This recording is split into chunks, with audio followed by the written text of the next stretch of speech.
Israeli soldiers in Gaza were filmed dancing, chanting, and singing in November. May their village burn, may Gaza be erased.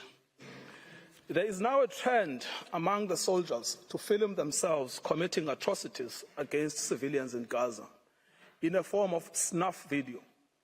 One recorded himself detonating over 50 houses in Shujaiya. Other soldiers were recorded singing, "We will destroy all of Khan Yunis and this house. We will blow it up for you and for everything you do for us."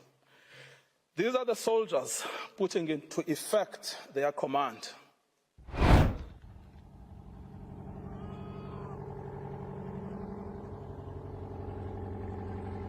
שכונת סג'אעיה ז"ל, נחל עוז, בעזרת השם יהיה לכם.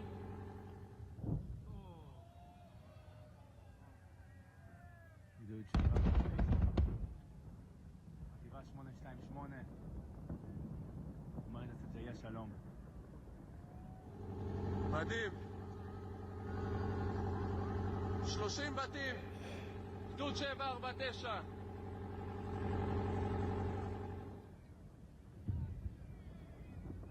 כאן התחיל הניצחון.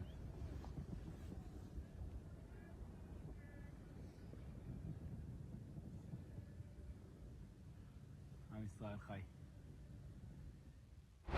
The commanders of the army are also of the same mind.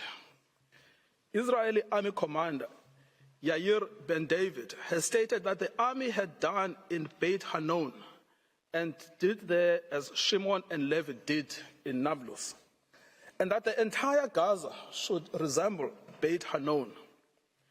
Israeli soldier Yeshai Shalev published a video against the backdrop of the ruins of what was the site of Al-Azhar University with the caption, "Once upon a time, there was a university in Gaza, and in practice, a school for murderers and human animals."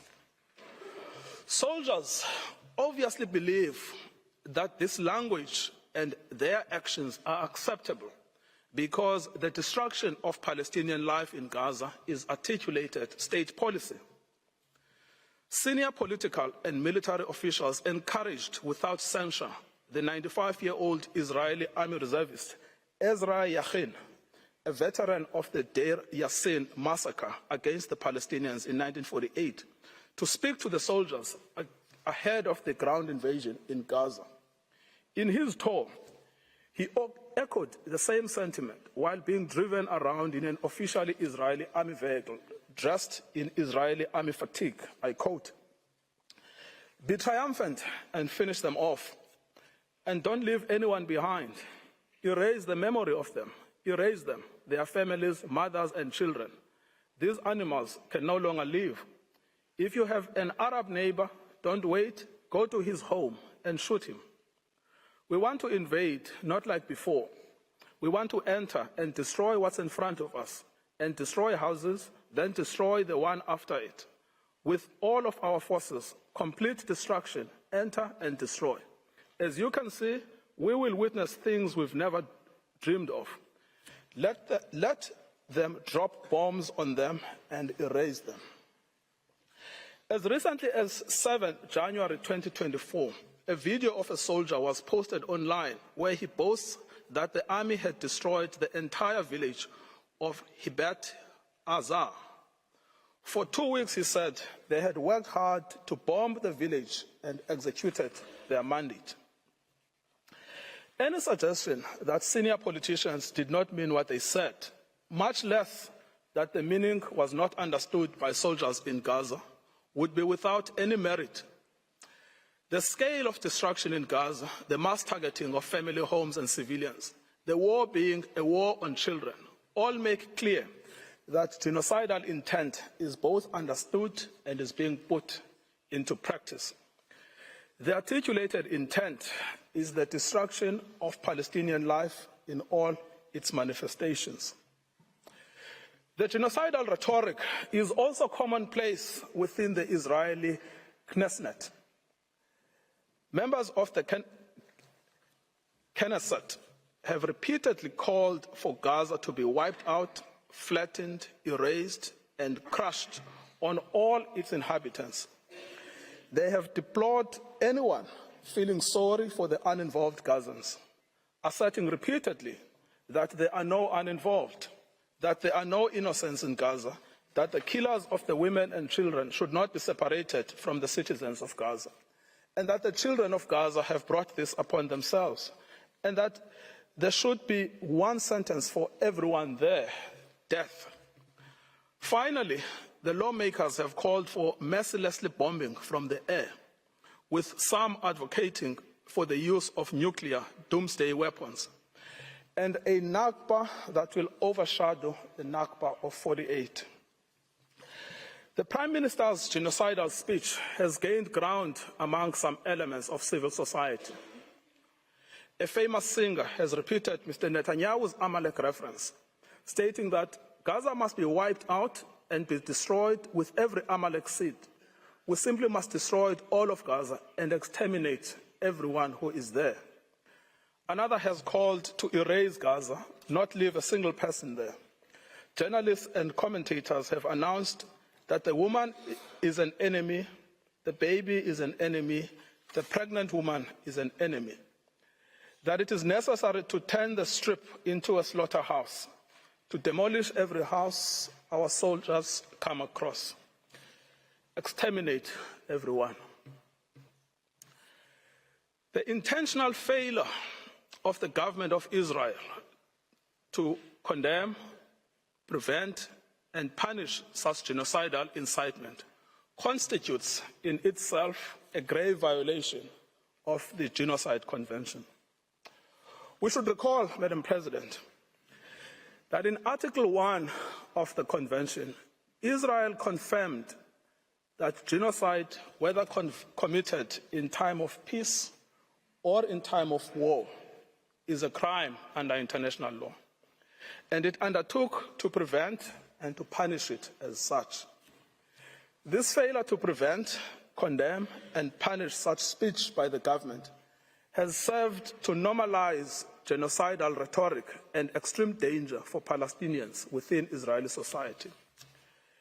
As MK Moshe Sada from the Likud party has said, the government's own attorneys share his views that Palestinians in Gaza must be destroyed. I quote, "You go anywhere and they tell you to destroy them. In the kibbutz, they tell you to destroy them. My friends at the state attorney's office who fought with me on political issues in debate said to me, it is clear that we need to destroy all Gazans. Destroy all Gazans." Israel is aware of its destruction of Palestinian life and infrastructure. Despite this knowledge, it has maintained and indeed intensified its military activity in Gaza. As to full awareness, in the week after 7 October, NGOs and the United Nations warned of an unprecedented humanitarian crisis in Gaza. The UN stated that actors must allow humanitarian teams and goods to immediately and safely reach the hundreds of thousands of people in need. So right from the beginning, Israel knew that it was depriving water, food, electricity, and essentials for survival. It said so. Everything is closed. It has known that it was depriving Palestinians of health care and treatment for injury in the middle of an unprecedented bombardment, of food and water, and of other essentials for survival. This prompted the World Health Organization to say, "We are on our knees asking for sustained, scaled-up, protected humanitarian operations, appealing to all those in a situation to make a decision or influence decision makers to give us the humanitarian space to address this human catastrophe."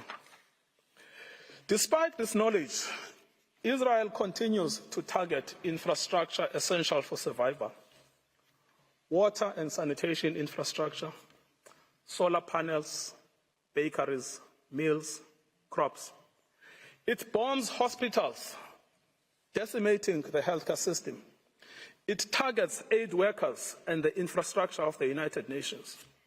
It is because of the policy of Israel that Gaza has become a place of death and despair. In conclusion, Madam President, many propagators of grave atrocities have protested that they were misunderstood, that they did not mean what they said, and that their own words were taken out of context. What state would admit to a genocidal intent?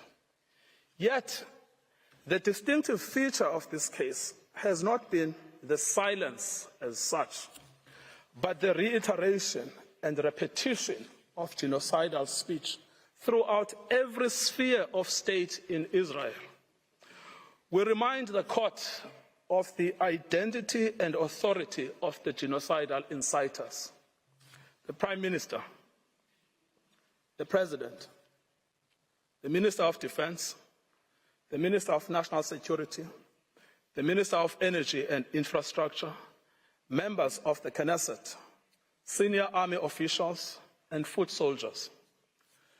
Genocidal utterances are therefore not out in the fringes.